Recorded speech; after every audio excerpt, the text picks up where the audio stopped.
However, I can understand wanting to hold off on telling the office about their relationship. Plus, we get a cute bit where Mindy calls him into her office to look at fake paperwork, which he totally didn't get. Then he tries to do it, and he takes the fake scenario way too far. Mindy, I just got a call from the hospital. You gave a patient the wrong medication and she's in a coma. In my office. Now. I mean, that's good stuff, but there's going to be a fly in the ointment, a monkey in the wrench, if you will.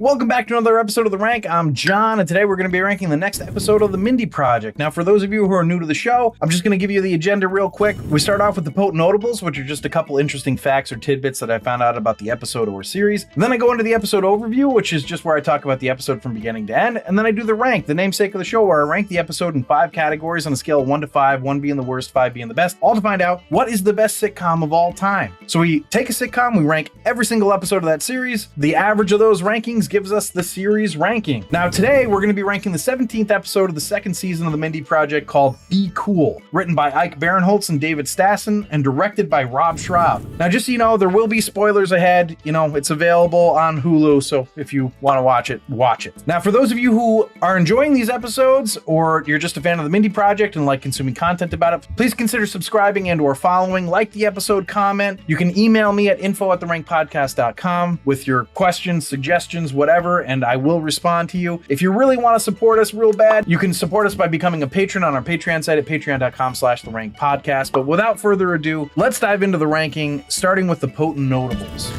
Potent Notables.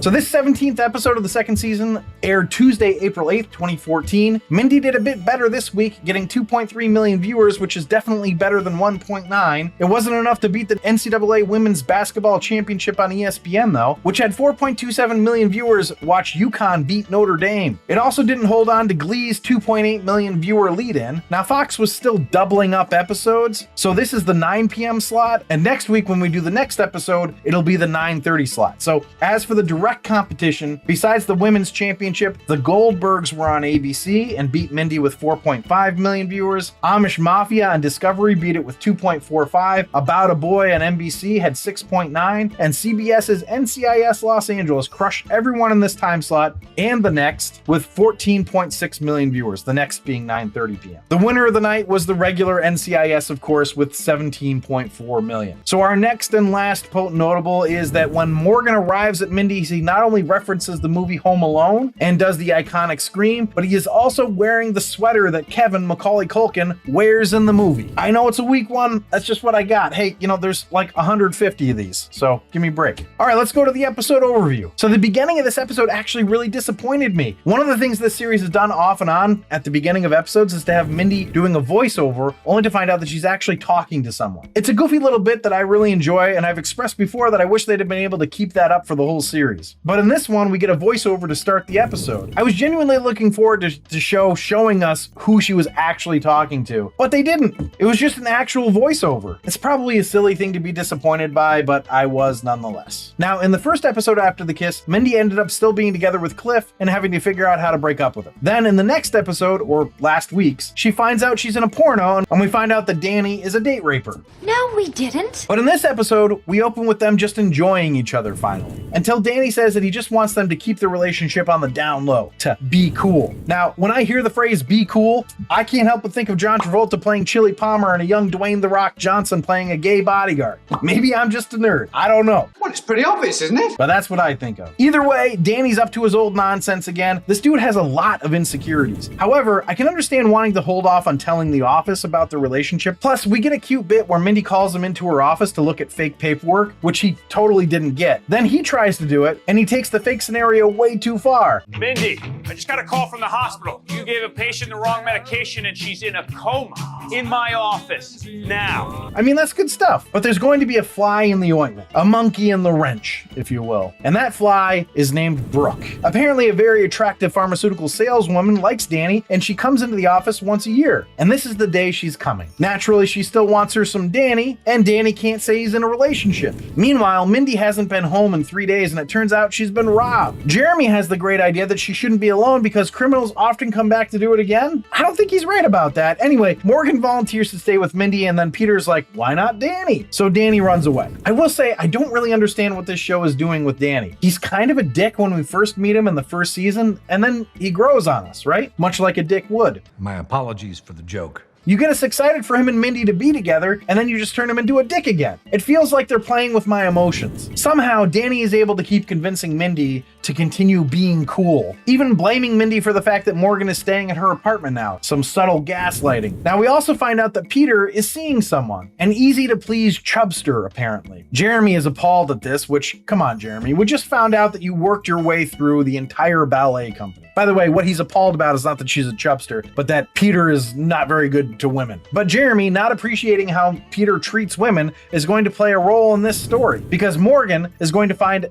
Danny's scrubs in Mindy's apartment, but he finds Peter's pen in the pocket and assumes they're Peter's scrubs. Now Jeremy and Morgan think that Mindy is the chubster that Peter's dating. Morgan is going to overhear Danny talking to Mindy about coming over, so Danny covers it up by saying that they're throwing a party at Mindy's, which everyone just accepts. Wasn't she just robbed? I mean, I suppose it does seem like something Mindy would do, but I would think she would feel very violated in her home. Of course, then Jeremy insists that Danny invite Brooke to the party because, you know, Jeremy likes them together and doesn't know that he and Mindy are together. I enjoy that Peter is really getting annoyed with Danny, and I also enjoyed Jeremy being annoyed with Peter because he thinks Peter is trying to invite a girl to Mindy's party whom he thinks Peter is dating. Now on to the party, where Brooke is all over Danny and Mindy is understandably upset. She's feeling like Danny is embarrassed by her, which I also get. So Peter comes up with the idea that she should essentially try to make him jealous with Peter. It works from a comedy standpoint, but it also works to make Danny jealous, and to further convince Morgan and Jeremy that Mindy has hit rock bottom and is dating Peter. So convinced, as a matter of fact, that they decide to have an intervention with her. Danny looks like he's about to save her from this embarrassing intervention, but then Mindy stops him and just allows herself to continue to be embarrassed. I didn't really understand why she did that, but she probably wanted a more romantic announcement. Once everybody leaves, she confronts Danny with an ultimatum. Either they tell everyone or they break up. Then Danny says, yeah, let's break up. What the hell? I thought for sure they wouldn't end it that way, when she's like, no, it wasn't a real ultimatum, but no, he's a crazy fuck up. He finally got laid and he left. The picture of Danny is really coming together. A hit it and quit it man. I bet Sir Mix-a-Lot would pull up quick and get with it. All right, well, let's find out how Danny's antics have affected the rank. A rank.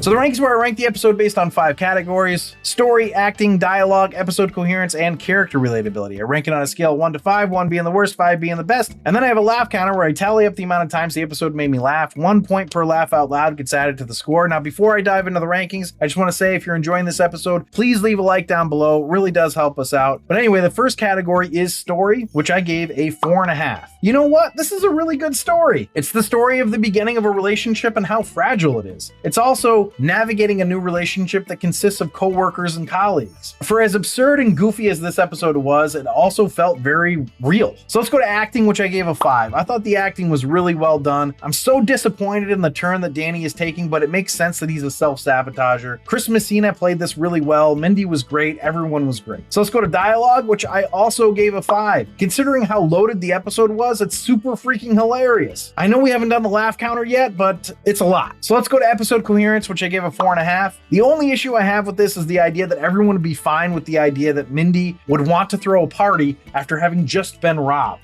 Otherwise, I have no issue with it. They've shown that Danny is an insecure guy throughout the series, especially when it comes to women, so it shouldn't come as a surprise that he's being insecure, even though it does. So let's go to character relatability, which I gave a 4.25. It's all very relatable themes, and the overarching issues and feelings are also very relatable. The things that aren't as relatable are things like letting Morgan live with you, or being so obstinate about declaring a relationship that you sabotage it by inviting a woman who is into you and that you've had sex with to your girlfriend's house, and then allowing that flirtation flirtation to continue happening in front of said girlfriend? I mean, what the hell, Danny? Come on. All right, so it's got really good ranking scores, so it's got a good chance of being in the top tier here, as long as it has a good laugh counter, and it has an excellent laugh counter. It got me 26 times, which is a pretty large amount. So that puts the grand total up to 49.25 for this episode of the Mindy Project, and that puts it in the meaning of life. As for the series average, it goes to 36.1, giving it a pretty decent jump further into the Holy Grail. So thanks for listening and or watching. If you'd like to see a list of our episode and series rankings, you can do that on our website at therankpodcast.com. Remember to subscribe, review, and comment, and please consider supporting us on our Patreon site at patreon.com/therankpodcast, where you can get access to all of our archived episodes. And once again, if you enjoyed the episode, please leave a like down below. It really does help us out. But I will leave you with this. Why did Danny and Mindy miss their connection? Because Danny got stuck with too much baggage, insecurity.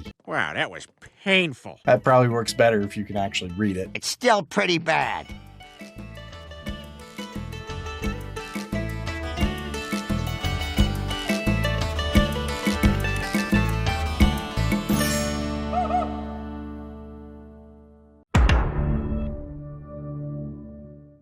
And then I have a laugh counter where I tally up the amount of times the movie. And then I have a laugh counter where I tally up the amount of time. He does this from time to time.